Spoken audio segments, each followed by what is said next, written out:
When he left his room, there began the most terrible nightmare a person could endure. He always stationed himself under a small arbor in front of my bedroom door. I stopped leaving my bedroom. Several times, thinking he was still asleep, I would head toward the kitchen to make the children a snack. Then suddenly discover him in some dark corner of the walkway, beneath the flowering vines.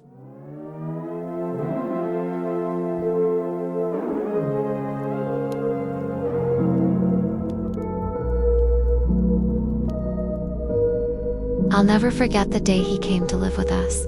My husband brought him home from a trip. At the time, we'd been married for almost 3 years. We had 12 children, and I wasn't happy. My husband thought of me as something like a piece of furniture, one that you're used to seeing in a particular spot, but that doesn't make the slightest impression. We lived in a small isolated town, far from the city, a town that was almost dead, or about to disappear. I couldn't suppress a cry of horror the first time I saw him. He was grim, sinister, with large yellowish eyes, unblinking and almost circular, that seemed to pierce through things and people.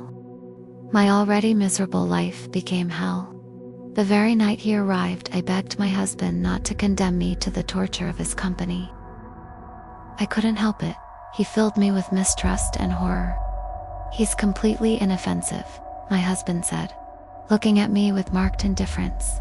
"You'll get used to having him around, and if you don't..."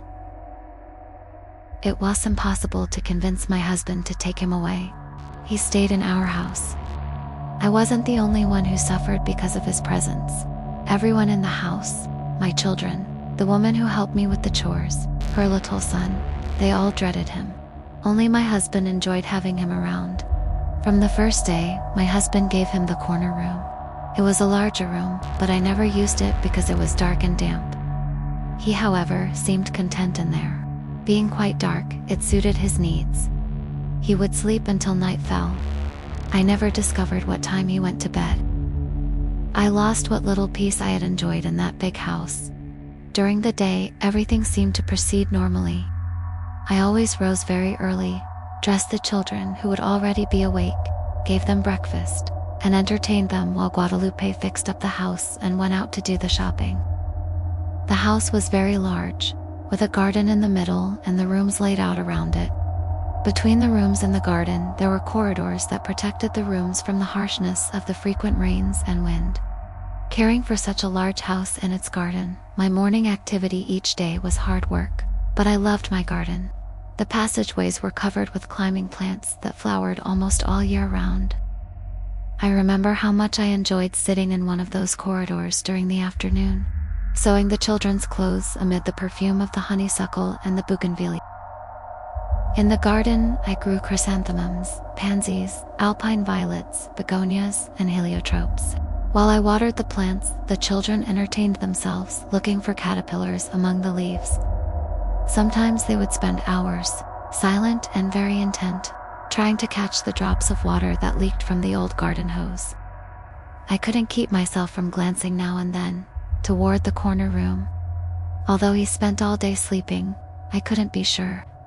There were times when, as I was cooking in the afternoon, I suddenly saw his shadow cast upon the wood stove. I would feel him behind me. I'd throw down whatever I was holding and run from the kitchen screaming like a mad woman. He would go back to his room as if nothing had happened. I think he was completely unaware of Guadalupe. He never approached her or chased after her. Not so with me and the children. He hated them and stalked me constantly.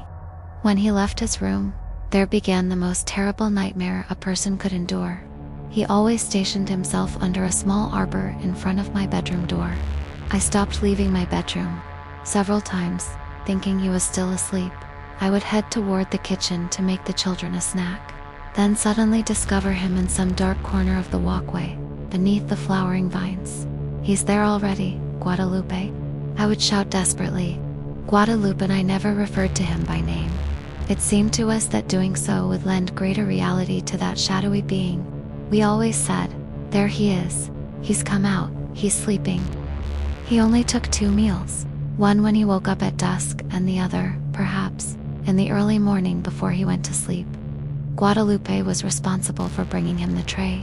I can assure you that she flung it into his room, for the poor woman was just as terrified as I was. He ate nothing but meat. He wouldn't touch anything else. After the children had gone to sleep, Guadalupe would bring dinner to my room. I couldn't leave them alone, knowing that he had gotten up or was about to.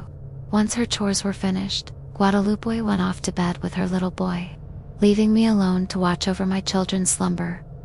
As my bedroom door was always left unlocked, I didn't dare go to sleep, fearing that he could come in and attack us at any moment, and it wasn't possible to lock the door. My husband always came home late, and if he found it locked, he would have thought. And he came home very late. He had a lot of work, he said once. I think other things kept him entertained as well. One night I was awake until almost 2 in the morning, hearing him outside. When I woke up, I saw him next to my bed, staring at me with his piercing gaze. I leaped out of bed and threw the gasoline lamp at him, the one I left burning all night. There was no electricity in that town, and I couldn't have endured the darkness, knowing that at any moment, he dodged the lamp and left the room. It shattered on the brick floor and the gasoline quickly burst into flame. If it hadn't been for Guadalupe, who came running when I screamed, the whole house would have burned down. My husband had no time to listen to me, nor did he care what happened in the house. We only spoke when absolutely necessary. We had long since run out of words and affection. I feel sick all over again when I remember.